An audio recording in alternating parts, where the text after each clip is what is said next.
محترم ناظرین، سرکار غوث اعظم رضی اللہ تعالی عنہ کا ایسا عظیم علمی مقام و مرتبہ تھا کہ بڑے بڑے سرکار غوث اعظم کے علمی مقام تک نہیں پہنچ سکتے تھے۔ سرکار غوث اعظم کو مختلف علوم و فنون میں مہارت تامہ اور کاملہ حاصل تھی۔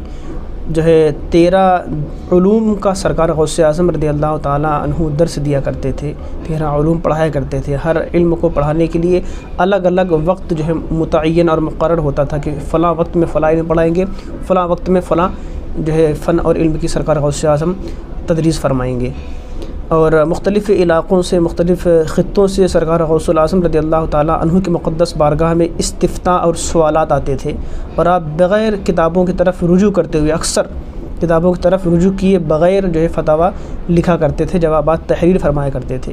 اسی طریقے سے ایک سوال حضور غوث اعظم رضی اللہ تعالیٰ عنہ کی مقدس بارگاہ میں ایسے شخص کا آیا کہ جس نے یہ قسم کھائی کہ اگر میں ایسی عبادت نہ کروں کہ جس وقت وہ عبادت میں کر رہا ہوں دنیا میں کوئی دوسرا شخص وہ عبادت نہیں کر رہا ہو، اگر ایسی عبادت میں نہ کروں تو میری بیوی کو 3 طلاقیں، اگر ایسی عبادت نہ کروں کہ دنیا میں کوئی شخص ایسی عبادت نہیں کر رہا ہو تو میری بیوی کو 3 طلاقیں۔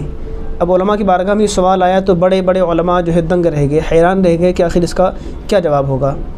آخرکار یہ سوال حضور غوث اعظم رضی اللہ تعالیٰ عنہ کی مقدس بارگاہ میں آتا ہے۔ سرکار غوث اعظم بے ساختہ جواب ارشاد فرماتے ہیں کہ اس شخص کے لیے مطاف کو خالی کر دیا جائے، یعنی کعبہ شریف کو خالی کر دیا جائے، اور یہ شخص تنہا اکیلے طواف کرے تو یہ ایسی عبادت ہوگی کہ پوری روئے زمین پر دوسرا کوئی شخص یہ عبادت نہیں کر رہا ہوگا۔ اس طریقے سے اس کی بیوی پر 3 طلاقیں نہیں ہوں گی۔ ایسا عظیم علمی مقام تھا ہمارے سرکار غوث اعظم رضی اللہ تعالیٰ عنہ کا۔